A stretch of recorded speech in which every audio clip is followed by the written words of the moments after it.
தாய் தமிழ் சொந்தங்கள் அனைவருக்கும் புரட்சிகர வாழ்த்துக்களும் அன்புகளும்.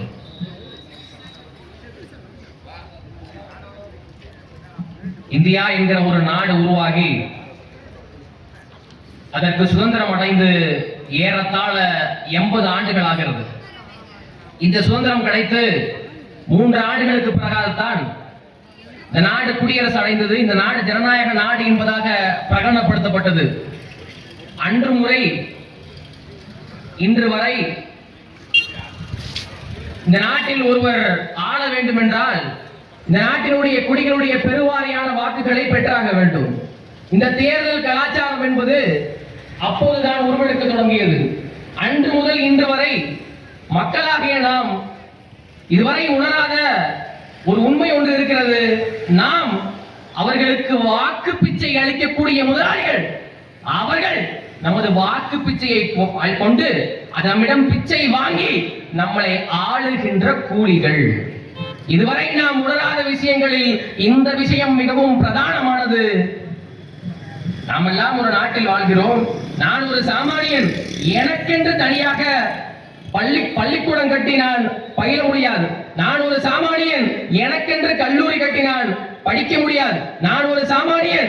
எனக்கென்று பேருந்து ஏற்பாடு செய்து நான் பயணிக்க முடியாது. நான் ஒரு சாமானியன். எனக்கென்று பஸ் வசதி ஏற்பாடு செய்து நான் போக்குவரத்து செய்ய முடியாது.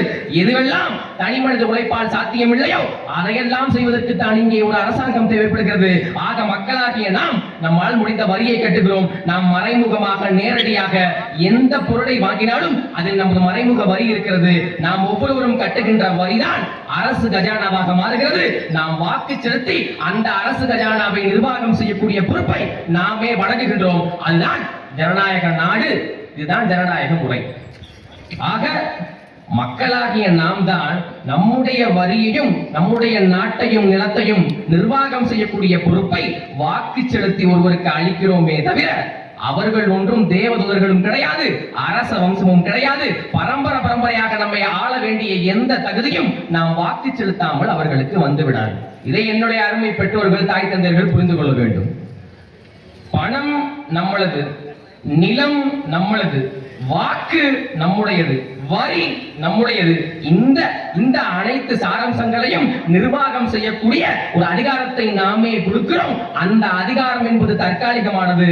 ஒவ்வொரு தேர்தலிலும் 5 ஆண்டுகளுக்கு ஒரு முறையாக யாருக்கு வேண்டுமானாலும் நீங்கள் வாக்கு செலுத்தலாம், யாரை வேண்டுமானாலும் உங்களை நிர்வாகம் செய்ய வைக்கலாம். மக்களுக்காக மக்களால் மக்களை செய்யக்கூடிய ஆட்சி மக்களாட்சி என்றால் அந்த மக்களில் சராசரி மக்களில் ஒருவன் தானே மக்களின் பிரதிநிதியாக வர வேண்டும். இதை என்னுடைய தாய் தந்தையர்கள் புரிந்து கொள்ள வேண்டும். தேர்தல் என்றாலே அது பணக்காரர்களுக்கானது. அரசியல் என்றாலே அது பண்ணையார்களுக்கானது. இதுவரை நாடாண்ட பெருமக்கள் அவர்களுடைய வாரிசுகளுக்கானது, செல்வாக்கியமாக வாழ்ந்தவர்களுக்கானது. சமூகத்தில் யாருக்கு அதிக அந்தஸ்து இருக்கிறதோ, சாதி மத அந்தஸ்தில் யார் தலைத்திருக்கிறார்களோ அவர்களுக்கானது என்ற ஒரு பொய் பிரகடனம் உங்களுடைய மக்கள் மத்தியில் நீண்ட காலமாக நிலைத்து நிற்கிறது.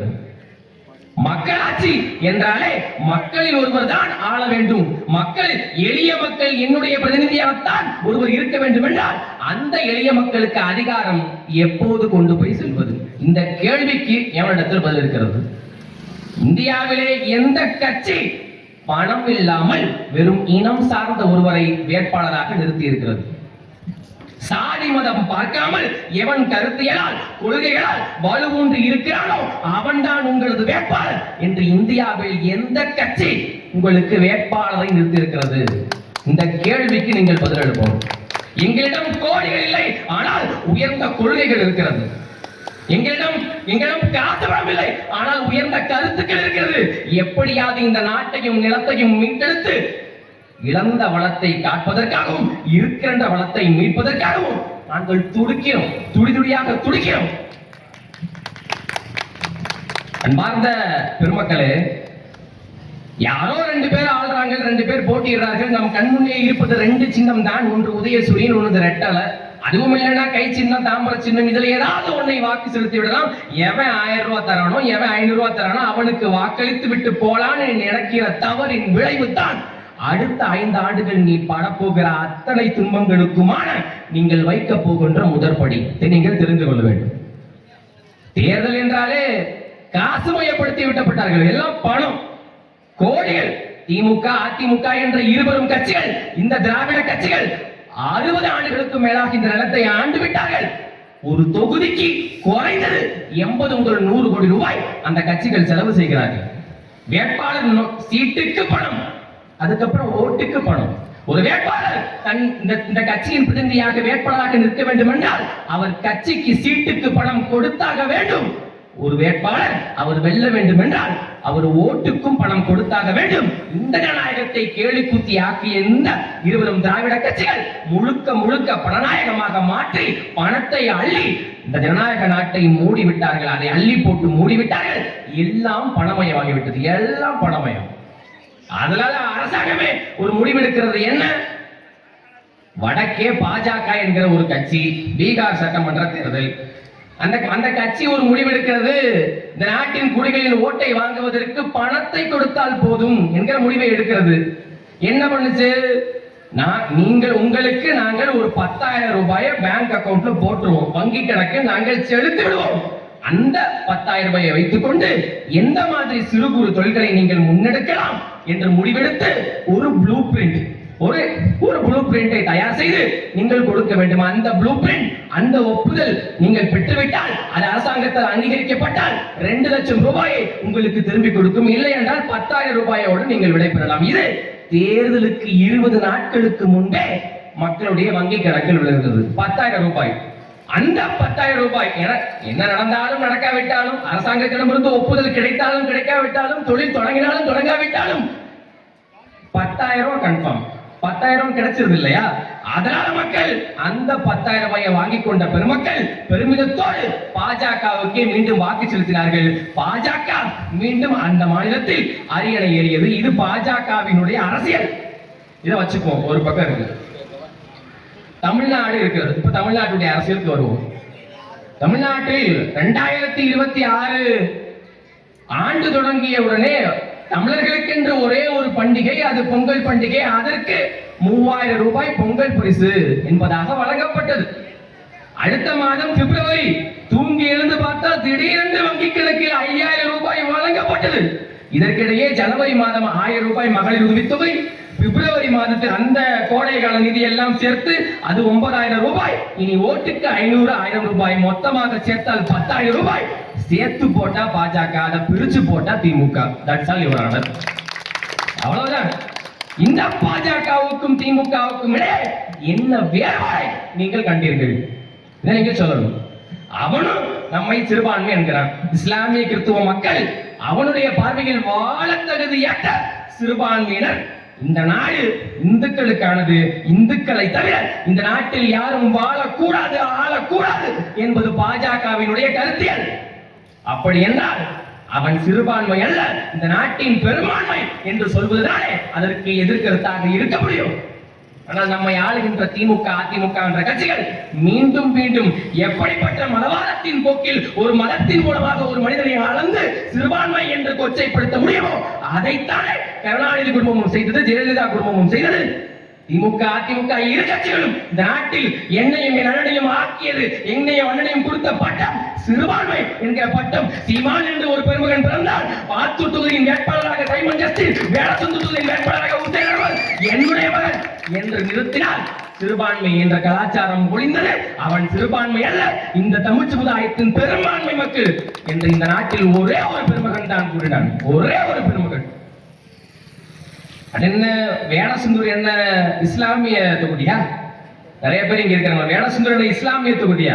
மதத்தை பார்த்து, சாதியை பார்த்து, பணத்தை பார்த்து சீட்டு கொடுக்கிற கட்சிகளுக்கு மத்தியில் இஸ்லாமிய தொகுதியே இல்லாத ஒரு தொகுதியில் இஸ்லாத்தை ஏற்றுக்கொண்ட தமிழ் மகன் எனக்கு வாய்ப்பளித்திருக்கிறார்கள் என்றால் என்னை இஸ்லாமிய மகன் என்று என் தகப்பன் பார்க்கவில்லை, அவன் என்னுடைய மகன் என்று பார்த்துத்தான் எனக்கு வாய்ப்பு கொடுத்தான்.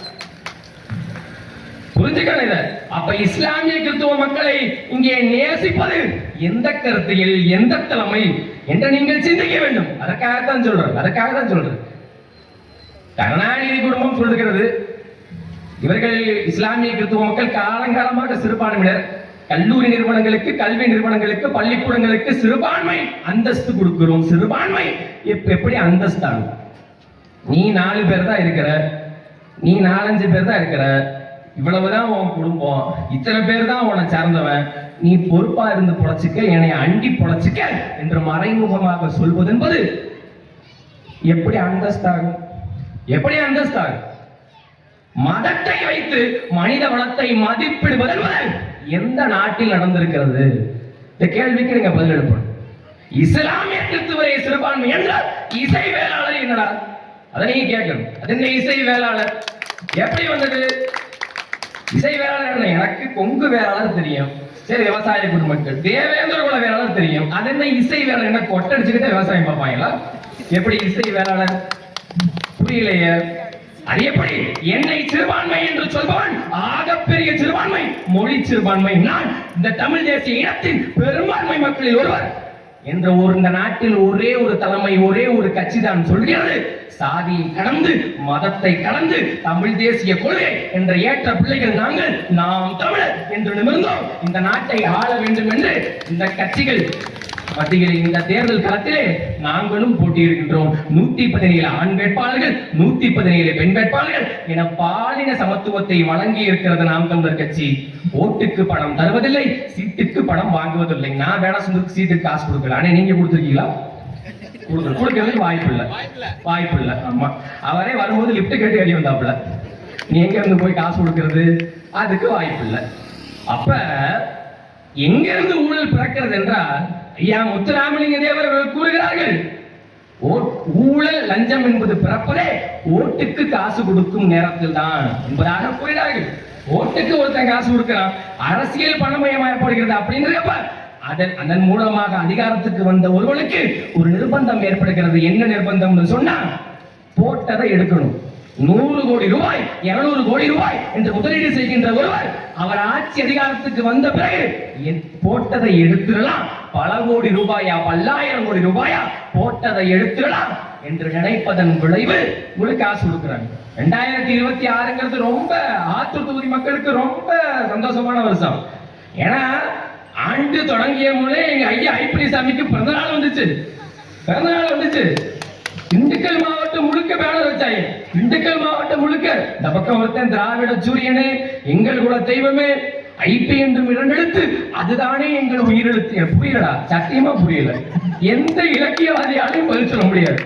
அப்படி ஒரு வாசகம், மறவட்டெல்லாம் வாசகம், குல தெய்வமே அப்படின்னு வாசகம். திராவிட திருவாரர்கள் இல்லையா, குல தெய்வமே அப்படிங்கிற வாசகம். எல்லாத்தையும் பேனர் வச்ச காசுல எல்லாம் ரோட்டை ஒழுங்கா போட்டிருந்தா ரோடெல்லாம் சரியா இருக்குமே. ரோட்ல இரு பக்கமும் பேனர், ரோடெல்லாம் குண்டும் குழியுமா இருக்குது. இது என்ன மாடல்? இதுதான் திராவிட மாடல். கிடைக்கிற கேப்ல எல்லாம் ஹாட் பாக்ஸ் கொடுக்கிறது, அண்டா கொடுக்கிறது. யாரெல்லாம் கிடைக்கல கேட்டு வாங்கிக்க.